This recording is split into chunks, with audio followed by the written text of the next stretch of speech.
वारंगल जिला पीआरएस के प्रदेश कार्यकारी अध्यक्ष तारक रामाराव ने पीआरएस के प्रदेश कार्यकारी अध्यक्ष से आगामी संसदीय चुनाव में टीआरएस पार्टी के उम्मीदवारों को जिताकर केंद्र में सत्तारूढ़ दल के विपक्षी दलों को डर दिखाने का आह्वान किया। वारंगल शहर के उर्स नानी गार्डन में वारंगल पूर्व निर्वाचन क्षेत्र की एक बड़े पैमाने पर बैठक आयोजित की गई। बैठक में बीआरएस पार्टी के प्रदेश कार्यकारी अध्यक्ष नरेंद्र, एमएलसी बसवराज सरैया पडंगा, प्रकाश पार्षद भोगी सुवर्णा, सुरेश मारपाला, रवि पल्लम, पद्मा रवि और अन्य ने भाग लिया। इस अवसर पर केटी रामाराव के इस अवसर पर बोलते हुए आगामी सांसद सुधीर कुमार ने कहा कि हम मात्र 1.85 वोटों के अंतर से हारे, क्या किसी को फायदा हुआ? उन्होंने कहा कि आंतरिक ऋण माफ नहीं होने से किसानों को गंभीर कठिनाइयों का सामना करना पड़ रहा है। उन्होंने कहा कि वो भगवान को वोट देकर मतदाताओं को धोखा दे रहे हैं। उन्होंने कहा कि अगर बीआरएस उम्मीदवार जीतेंगे तभी भाजपा कांग्रेस से डरेगी। तेलंगाना के लोग गुस्से में हैं। कांग्रेस के आने के बाद राज्य में बिजली कटौती हुई। वारंगल में कांग्रेस तीसरे स्थान पर थी। तेलंगाना वारंगल नवभारत समाचार से कैमरामैन महेंद्र के साथ अक्रम की रिपोर्ट। నోటిఫికేషన్లను అడగాలి తగ్గాలనా పెరగాలనా మరి తగ్గిందా పెరిగిందా 60 రూపాయల డీజిల్ 95 చేసిండు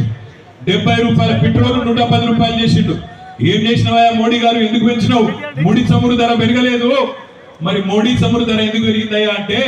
దానికి ఏమంటాడు ఆయన ముక్కు విండి వసూలు చేస్తా 30 లక్షల కోట్లు రాష్ట్రాలకు ఇయ్యకుండా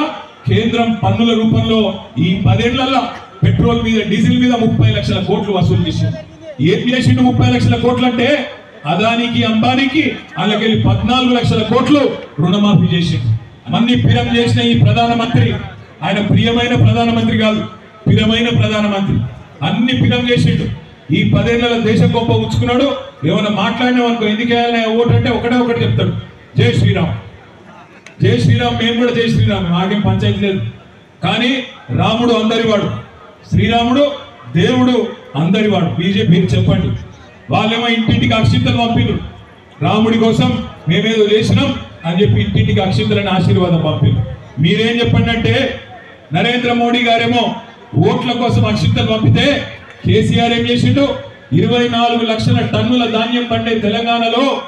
3.5 కోట్ల టన్నుల బియ్యం పండించి దేశమంతా కేసీఆర్ పంపించిందనే మాట మీరు చెప్పండి అవతి తల్లి ప్రేమ చూపెట్టిన భారతీయ జనతా పార్టీని తప్పకుండా మనం రేపటి ఎన్నికల్లో తిరుగులేని విధంగా బుద్ధి చెప్పవలసిన అవసరం ఉన్నది మనం శ్రీరాముడితో పంచాయతీ లేదు రాముడు అందరి వాడు రాముడికి మొక్కుదాం కానీ తెలంగాణకు నయా పైసా పని చేయని బీజేపీని ఓట్లతోనే గట్టిగా తొక్కుదామనే మాట నేను మీకు సందర్భంగా విజ్ఞప్తి చేస్తా ఉన్నాను మనకు బీజేపీ